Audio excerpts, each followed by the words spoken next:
It's the book of Revelation 11 and verse 18, and it reads, "And the nations were angry, and thy wrath is come, and the time of the dead, that they should be judged, and that thou shouldest give reward unto thy servants, the prophets, and to the saints, and them that fear thy name, small and great, and shouldest destroy them which destroy the earth." Barakatah Yahweh, Barakatah Yahushai, Barakatah Yahweh, Barakatah Yahushai, Barakatah Yahweh, Ba'ashem Yahushai, Ba'ashem Rakah HaKodash. Double honor, as always, Yad to the elders and apostles of Great Millstone, who are the true teachers of Israel today and have labored faithfully in its truth. Peace, love, blessings, and salutations to the hopeful elect. Habayath Madabadah, the house of David. The brothers labor to make their calling of election sure, helping seal the elect of the nation of Israel, for the return of our Lord Hamashiach Yahushai is at hand. And to the Akim and Agwathium, the brothers and sisters who also listen and believe on Hamashiach Yahushai. Hey, to you I say shalom as well. So shalom to the hopeful elect. This is Brother Sagalah coming back with a quick lesson through the Spirit. Lord willing, this lesson is edifying for those that have eyes to see and ears to hear through the Rakah HaKodash, which is the Holy Spirit. So I'm going to jump right into it. Wasting no time, I'm going to be reading out of this article that you see on the screen, which this article that you see on the screen is the premise of the lesson.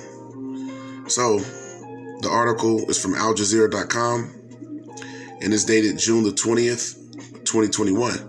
It says the UN says Sri Lanka's ship fire caused significant damage to the planet. And it says a UN representative in Sri Lanka says the sinking ship caused significant damage by releasing hazardous substances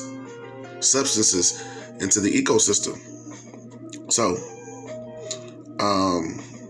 it goes on to speak about the ship, and we'll get a little bit of the article. It says the United Nations representative in Sri Lanka has said the sinking of a container ship that caught fire while transporting chemicals off the coast of the capital has caused significant damage to the planet by releasing hazardous substances into the ecosystem. So we see these things happen all the time.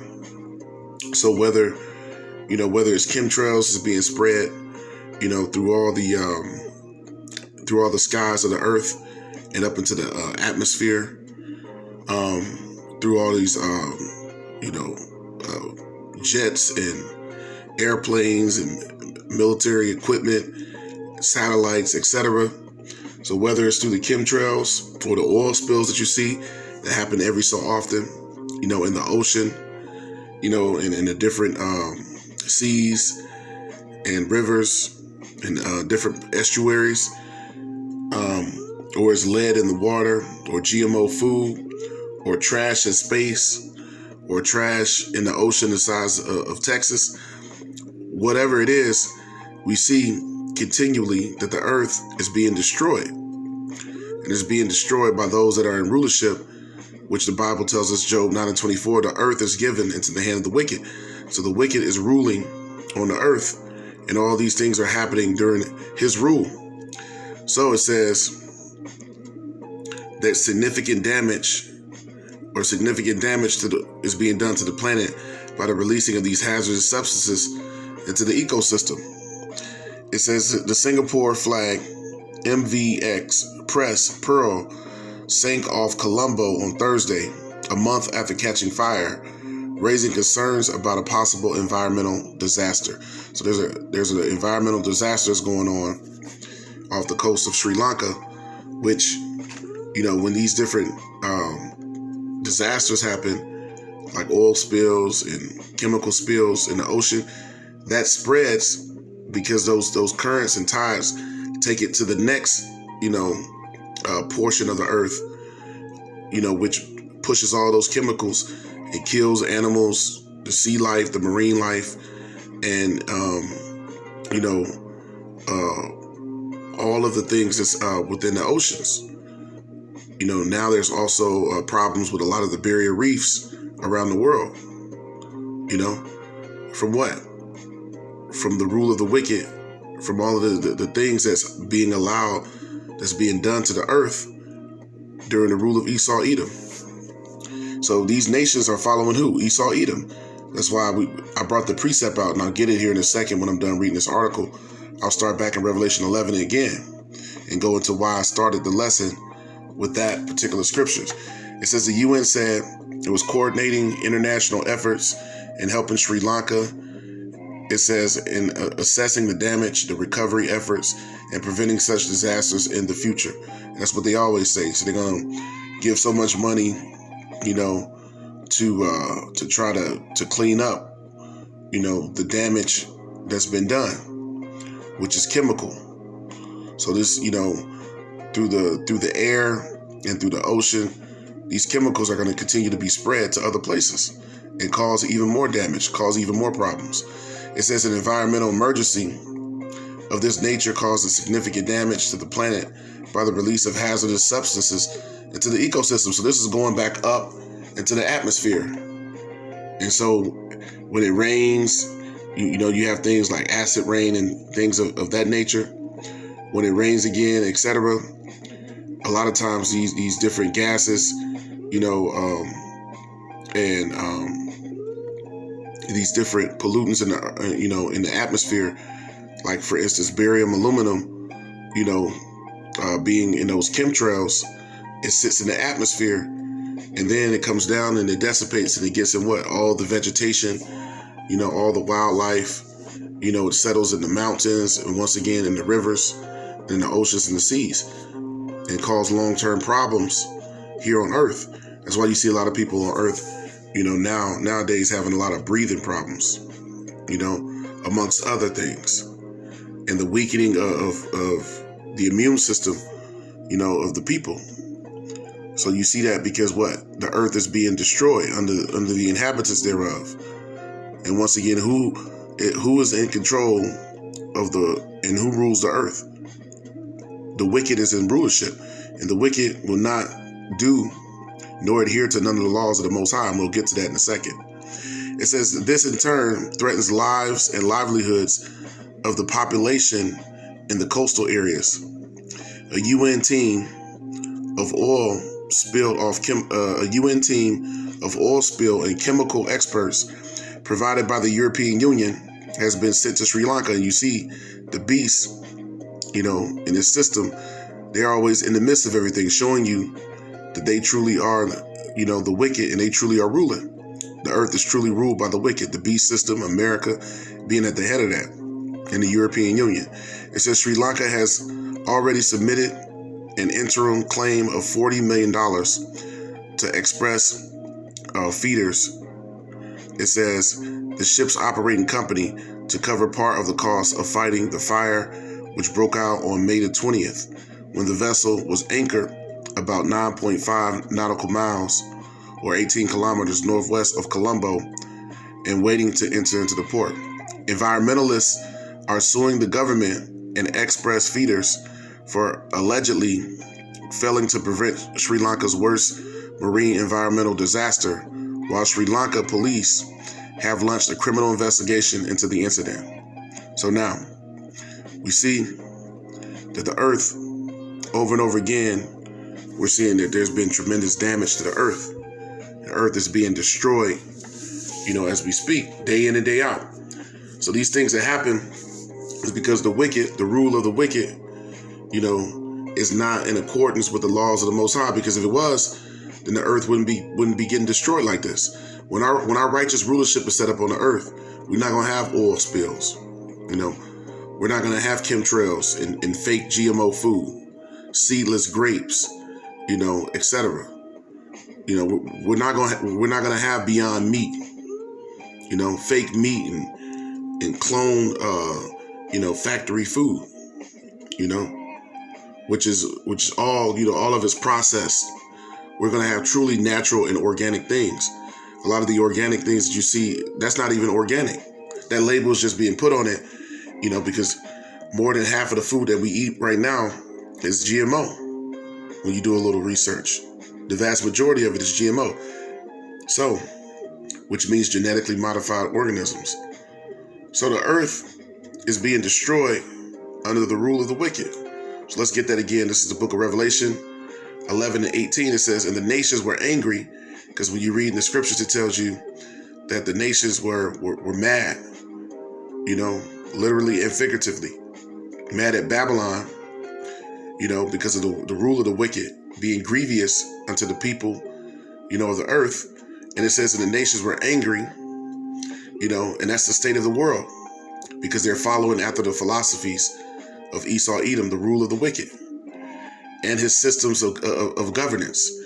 It says, and the nations were angry, and thy wrath is come, and the time of the dead, that they should be judged, and that thou shouldest give reward unto the servants.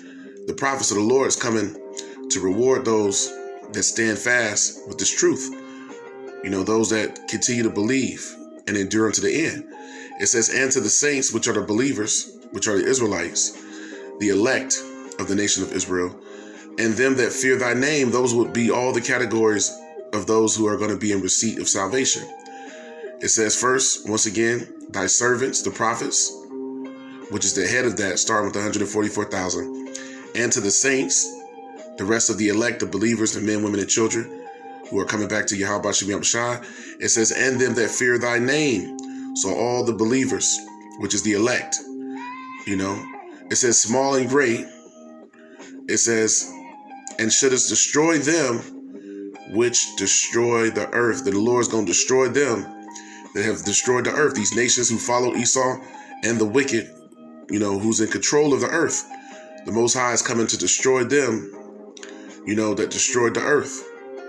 They've done nothing but polluted and destroyed and put all manner of wickedness in the earth. So this is speaking about the actual physical destruction of the earth, but also the moral and ethical decline of the earth, which is also the destroying of the earth.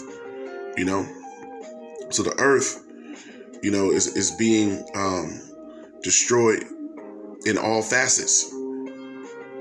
The earth is being destroyed, in every way imaginable. That's why it tells you in Revelation 18 that the sins of Babylon have reached unto heaven. And those sins are speaking about the actual physical destruction to the earth, but also, once again, the moral and ethical decline of the earth underneath Esau Edom, who's ruling. So let's jump into it. The Lord said he's going to destroy them that destroy the earth. So the earth is given, we know, into the hand of the wicked. So the wicked is who's ruling.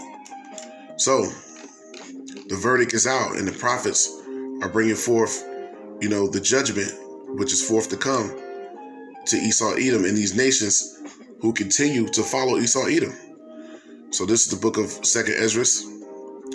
Let's get a few precepts. 2nd Esdras 6, and I'll start at verse 7, and then it reads, then answered I and said, what shall be the parting asunder of the times?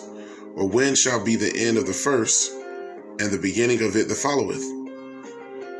And he said unto me, from Abraham unto Isaac, when Jacob and Esau were born of him, Jacob's hand held first the heel of Esau, speaking of, the end of the rule of the wicked and the beginning of the rule of the righteous, which is the rule of Israel, starting with that governing body, underneath Yahweh Shai, the 144,000, which is the elect and the 1/3.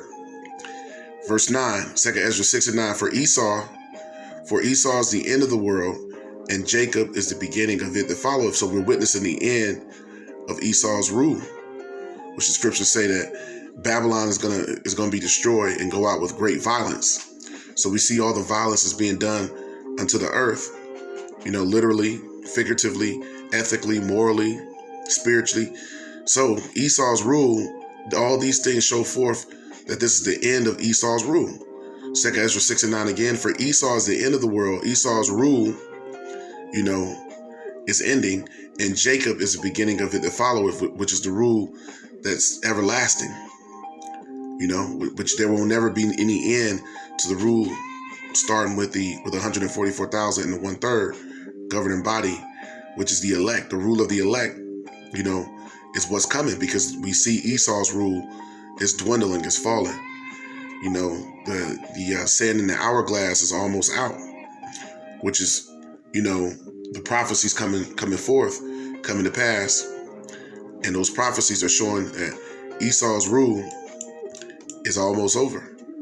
And when Esau's rule is up, that will be, the continuation of the perpetual rule of Israel forever. So let's get a few more precepts. This is the book of Isaiah 14 and verse 3. Because Esau is destroying the earth underneath his rulership. It's been nothing but, earth in peril.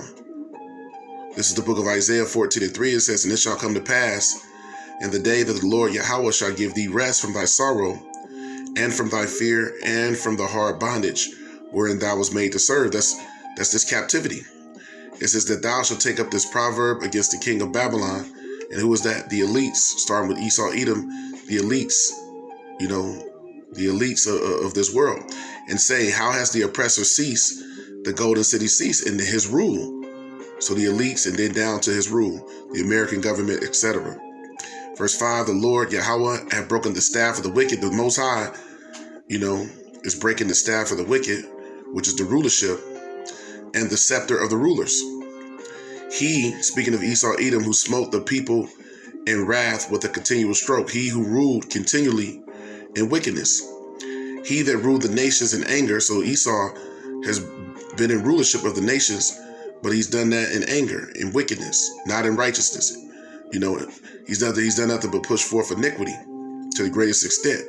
It's persecuted. He's being persecuted first by the prophets and then by the coming of the Lord, and through the prophecies being fulfilled, and none hindereth. Now, as the wicked falls, this was coming. Isaiah 14 and 7, the whole earth is at rest. The whole earth is about to be at rest again, at peace, because the wicked won't be ruling. And is quiet, they break forth into singing. Yea, the fir trees, now this is literal and figurative, speaking of the nations, the trees being symbolic of the nations, and nature itself, which we see, how nature is being destroyed, how the earth is being destroyed. So this is twofold. Yea, the fir trees rejoice at thee, and the cedars of Lebanon, saying, since thou art laid down, since Esau, has been taken out of rulership, speaking of what's to come, since thou art laid down, no feller has come up against us. And a feller goes into basically a lumberjack, one that cutteth down the trees, which would be a lumberjack. Esau is that lumberjack that's destroying the people and that's destroying the nations and the earth. So Esau is that lumberjack that's destroying the earth and the people of the earth with his policies, his wine, his philosophies, and with his wicked practices on the earth. Because the Bible tells you in Micah, the 2nd chapter, that he covet fields and take them by violence. And he oppress a man in his house, even a man in his heritage, which shows forth that the wicked is ruling, and his rulership has been nothing but destruction. Esau is the master of disaster. He's the man of sin, the son of perdition. Isaiah 14 and 9, it reads, hell from beneath is moved for thee to meet thee at thy coming. It stirred up the dead for thee, even all the chief ones of the earth. So the nations are coming against Esau now as well, which is going to push forth the battle of Armageddon or Armageddon in World War III.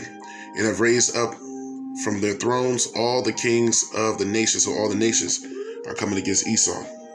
So now, why is that important? Let's get another precept or two before we close it out. Let's go down to stay in the same chapter, Isaiah 14. Let's go down to verse 16 and make a quick point. Isaiah 14 and 16, it says, they that see thee shall narrowly look upon thee. So the nations that are being, that are rising up against Esau, it says they shall narrowly look upon thee, meaning they're going to look upon Esau as being not significant anymore. A precept that comes to mind is the scriptures say, why is the hammer of the earth cut asunder? So Esau is losing his power, so the nations are looking narrowly upon him. And consider thee, saying, is this the man that made the earth to tremble, that did shake nations? So the nations, as they're rising up against Esau, are going to see the fall of the wicked. And as they see the fall of the wicked, this prophecy, is in the midst, is starting to come to pass. But when it's fulfilled, the nations are going to say, is this the man that made the earth to tremble, that did shake kingdoms? Speaking of his technology, his power, his military prowess, his preeminence, his dominance over the planet, his dominion. Verse 17, Isaiah 14 and 17, that made the whole world as a wilderness. See, during his rule, he's destroyed the earth.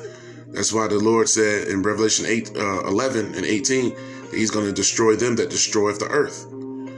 Isaiah 14 and 17, that made the world as a wilderness, meaning he destroyed the earth. That's why you see none of the pavement all around the earth now. The earth is being destroyed, and destroyed the cities thereof. And he's literally done that by going in and taking the lands and the people and destroying, whole countries, blowing them up, bombing nations. It says that open not the house of his prisoners. And the house of the prisoners is speaking about you Israelites. When you read Nahum 3 and 1, the house of the prisoners are you Israelites. You are that prey that departeth not, and that prison is speaking, more specifically to the rule of the wicked, which has kept you here in Babylon in bondage. That's why Babylon is known as Egypt, amongst other things. So this has been the rule of the wicked. So I got one more precept. I'm gonna close it out. This is the book of Deuteronomy, because the wicked's rule is totally against the rule in which the Lord set up as the righteous way to govern the planet. There's laws on governance of the earth, how to do that. So I got one more precept, just showing you that the wicked's, laws are totally against the laws of the Most High. Matter of fact, before I get that precept, I had a precept that popped up through the Spirit. This is the book of Isaiah. It's Isaiah 24. Isaiah 24 in verse 5, and it reads, the earth also is defiled under the inhabitants thereof, because they have transgressed the laws, changed the ordinance, and broken the everlasting covenant. So that's why the earth is destroyed, because they don't follow none of, the righteous laws, statutes, and commandments, and decrees of Yahweh Shem Yahushua. It's the same thing in Hosea 4 and 1. And I'm going to get that real quick before I bring this last precept. This is the book of Hosea 4 in verse 1. It says, hear the word of the Lord, ye children of Israel, for the Lord hath a controversy with the inhabitants of the land. So the Lord has a controversy with how the earth is being governed underneath the rule of the wicked, and all the nations that follow the wicked, because there's no truth. Because see, there's no truth in the earth no more, meaning the truth of the Most High, the law, statutes, and commandments, being brought forth and being executed, nor mercy, nor knowledge of the Most High in the land. So there's no truth, mercy, or knowledge of the Most High in the land, which is hence why the Most High has a controversy with the land, and why he's going to destroy, those that are ruling the earth. Now, the righteous way to govern the planet, these are simple things, and it shows you that the wicked will not hear none of the laws of the Most High. Here's a simple law that the wicked refused to acknowledge and to keep. It's the book of Deuteronomy 20 and 19. It says, when thou shalt besiege a city a long time, and making war against it, and take it, thou shalt not destroy the trees thereof by forcing an axe against them. So we're not supposed to go and just destroy, the trees. And it's a reason why. Here's why. For thou mayest eat of them, it says, and thou shalt not cut them down. For the tree of the field is man's life, and the trees of the field is speaking about the literal trees. And this is also twofold again, because when you go into the Bible, when you read it with distinction, the trees are likened unto people. The people are likened, when you read in the book of Isaiah 61 and 3, the people are known as, the righteous people are known as the trees of righteousness. The trees of the field is speaking about the nations. So the literal trees is speaking about, but it's also with distinction speaking about, the people, which are the trees of the field. It says, for the trees of the field is man's life. So the people that's on the planet and the literal trees and life on the planet was not made to be destroyed. It says to employ them in the siege, because you have deforestation that goes on where, whole rainforests are being destroyed, like the Amazon rainforest and the Congo River Basin, which is the second biggest rainforest in the world, is being destroyed day in and day out. So you're not supposed to do that, because that gives life to the planet. It says, only the trees which thou knowest, that they may be not trees for me, that thou thou shalt destroy and cut them down, and thou shalt build bulwarks against the city that maketh war with thee until it be subdued. So it says, only the trees which thou knowest that they may be not trees for me. So you got, the wicked out here just destroying, all the trees and all the vegetation, which is causing more and more problems to the earth. Because a lot of these rainforests are designed and are put forth, to clean the air, and they're responsible for the weather on the planet. That's why you see global warming and different things going on. The polar ice caps melting. All these are results of the wicked's rulership, And what is his solution? Just like for the problem of so-called meat and different animals being contaminated, he wants to give you GMO food. He want to clone the food, and give you GMO vegetables, and GMO fruit. Well, it's the same thing when it comes, to all of the wickedness that he does in other parts of the planet. His actual master plan, for all the destroying that he's done, to the oceans and seas and all of that, and which has caused global warming, is to the wicked wants to go and create some sort of cloud, up in space. He wants to shoot chemicals and things in space and create this chemical dust, this space dust. You can look it up to help block out the sun. Guys like Bill Gates and this guy, the Tesla guy. What's this guy's name? Going into whatever that guy's name is. It don't come to mind at this very moment. But the owner of Tesla, who's pushing forth the same thing. They're pushing forth the same energy of what? Coming up with alternative plans to try to, to try to turn around the wickedness that they've done, and to try to offset, all of the destruction to the planet by coming up with these new so-called creative and innovative ways, to make up for the destruction of the planet. So I don't want to make this video too long, but it's always through the spirit of Yahweh Ba'Shem Yahushua, Ba'Shem Rakakwadash. So with that, I hope that was edifying. Barakatah Yahweh, Barakatah Yahushua, Kahalo Yamla, Allah Yahweh, Yahweh, Ba'Shem Yahushua, Ba'Shem Rakakwadash. Double honor to the elders and apostles of Great Millstone, the true teachers of Israel today. Peace, love, blessings, and salutations to the house of David, Habayath, Madawadah, the brothers that's laboring to make their call of election sure, and to the Akim and Akwathium, the brothers and sisters who also listen and believe on Yahweh Ba'Shem Yahushua. To you I say shalom as well. So shalom to the hopeful elect.